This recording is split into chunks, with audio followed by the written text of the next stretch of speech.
Let's take a look at number 3 in section 7.3. We're going to use the substitution x equals 2 times tangent theta to evaluate this integral. This is a definite integral, and we're using trig substitution. They actually give us the substitution here. I would expect you to be able to determine that this is the substitution based on the form right under here, under the radical of x squared plus 4. What I'm going to do is I'm actually going to evaluate the indefinite integral, so just get rid of the limits of integration, just evaluate the indefinite integral, find the antiderivative, and then we'll come back and evaluate the definite integral. So looking at the indefinite integral, again, I'm going to use their substitution. X is 2 times tangent of theta. So our dx is 2 secant squared theta d theta. And more importantly, this square root of x squared plus 4 will become, if I square that, 4 tangent squared theta plus 4.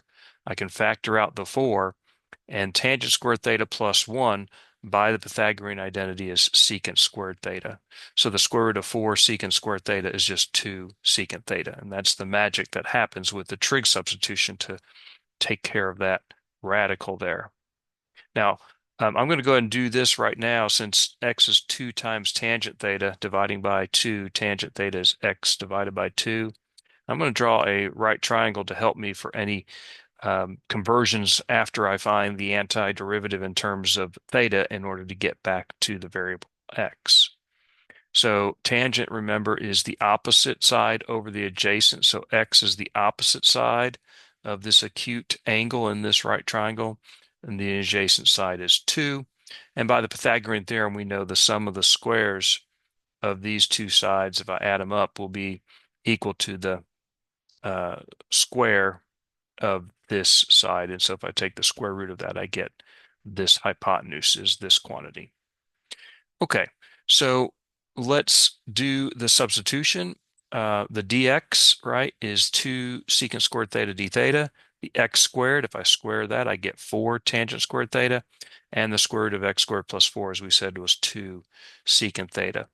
Cleaning this up, I can cancel these 2's and pull out the 1/4. I have 2 secants up top factors, 1 secant factor down here. I can divide top and bottom by one of those secant factors, leaving a secant divided by tangent squared. Now, what's the antiderivative of this? Well, substitution really doesn't work here. Like if I let u be tangent theta, the derivative of tangent being secant squared doesn't quite work here.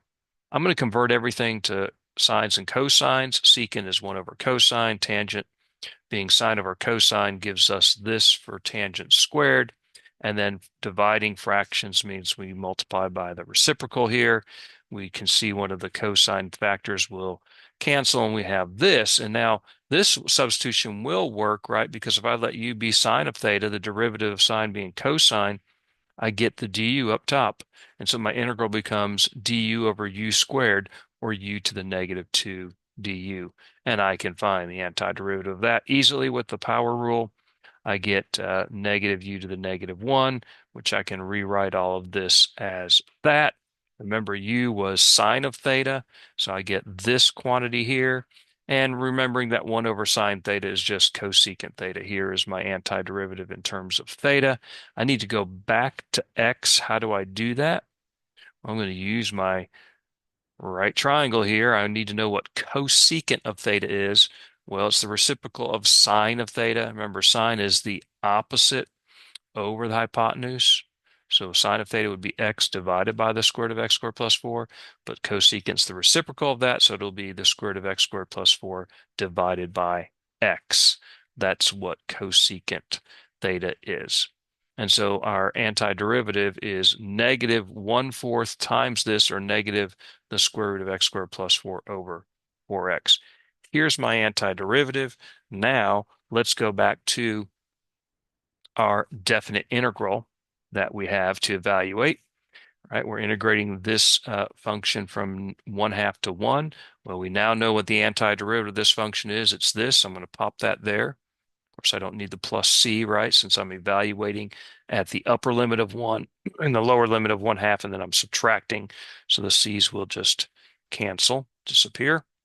So plugging in 1 gives me the root 5 over 4. All right, of course, it's negative, minus, and remember, negative, plugging in a half squared is 1/4 plus 4 under the radical, and 4 times a half is 2 down here. Just simplifying, 1/4 plus 4 is 17/4, and the square root of 17/4 would be the square root of 17 over the square root of 4, which is 2. And the square root of 17/2 divided by 2 is the square root of 17/4. And so we can combine this as one fraction. We can also factor out a 1/4 if we want to. And notice that negative root 5 plus root 17 is the same as root 17 minus root 5. So any of these answers would be acceptable. I think I put these in. I think this is what they have in for the answer for achieve. But any of these would be fine. These would be the exact answer. Okay, I hope this is helpful.